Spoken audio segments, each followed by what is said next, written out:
নেসারাবাদে দাড়িপাল্লার পক্ষে হিন্দু প্রধান শিক্ষকের ভোট প্রার্থনার ভিডিও ভাইরাল। সন্ধ্যা নিউজের প্রতিবেদনে দেখুন বিস্তারিত। সাথে আছি আমি কাউসার মাহমুদ।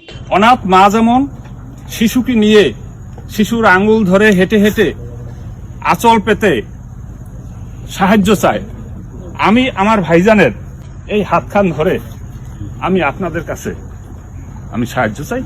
নেসারাবাদ উপজেলায় বাংলাদেশ জামায়াতে ইসলামীর পক্ষে এক হিন্দু স্কুল শিক্ষকের প্রকাশ্যে ভোট প্রার্থনার ভিডিও সামাজিক যোগাযোগ মাধ্যমে ভাইরাল হয়েছে।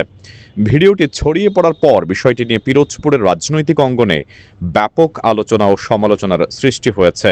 ভাইরাল ভিডিওতে দেখা যায়, এই হাতখান ধরে আমি আপনাদের কাছে আমি সাহায্য চাই, একটা ভোট চাই, একটু ভালোবাসা চাই।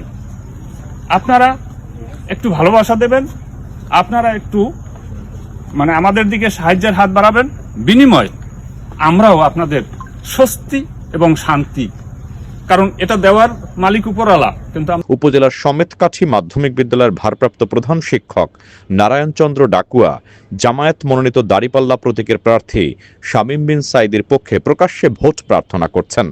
পিরোজপুর ২, কাউখালী, ভান্ডারিয়া ও নেসারাবাদ আসনের ওই প্রার্থীর সমর্থনে গত ১৯ জানুয়ারি সোমবার নেসারাবাদ উপজেলার রঙ্গাকাঠি গ্রামে আয়োজিত এক উঠান বৈঠকে তিনি উপস্থিত জনতার সামনে দুহাত তুলে ভোট চান। ওই বৈঠকে প্রার্থী শামীম বিন সাঈদী নিজেও উপস্থিত ছিলেন।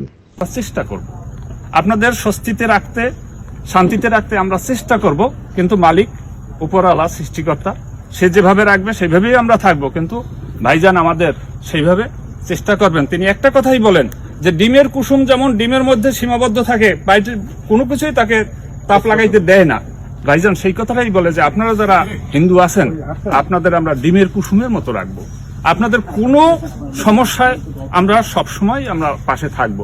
ভিডিওতে শিক্ষক নারায়ণচন্দ্র ডাকুয়াকে বলতে শোনা যায়, অনাথ মা যেমন শিশুর আঙুল ধরে সাহায্যের জন্য হাত পাতে, তেমনি আমি আমার ভাইজান শামীম বিন সাঈদীর হাত ধরে আপনাদের কাছে একটি ভোট চাই।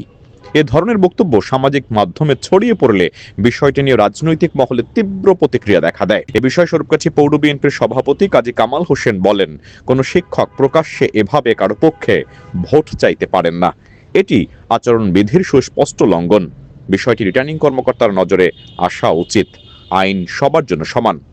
নিজের বক্তব্য সম্পর্কে জানতে চাইলে শিক্ষক নারায়ণচন্দ্র ডাকুয়া বলেন, শিক্ষকদের তো ভোট চাওয়ার কোনো বিধান নাই, আছে কিনা আগে ছিল, এবছর নাই। আপনি কি জানতেন এটা?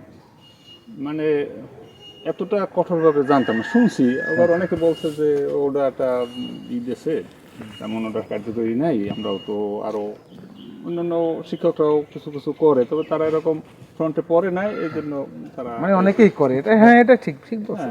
দাদার নাম কি? দাদা আপনার পুরো নাম কি? নারায়ণচন্দ্র ডাকুয়া। নারায়ণচন্দ্র ডাকুয়া। এই স্কুলের কোন পদে আপনি আছেন? ভারপ্রাপ্ত প্রধান। ভারপ্রাপ্ত প্রধান। আচ্ছা, যাই হোক, আরেকটা কথা, আমি মূলত ভালোবাসা এই কথাটাই বলছি, কিন্তু এর মাঝে কথা বেরোই গেছে। আপনি কি জামাতে জামাতে হ্যাঁ, যোগদান ভালো। কোন পদে আছেন? না, পদে যোগদান করছি অনেক আগে। জামাতে কত বছর? 2 বছর আগে। 2 বছর আগে। না, এটা যে যা একটা রাজনৈতিক দল করে মতাদর্শ থাকবে, মতাদর্শ থাকবেই। আর এটা আমি জিজ্ঞাসা করতে চাই, কোনো পদ নাই না? এই হিন্দু শাখার উপজেলা সভাপতি।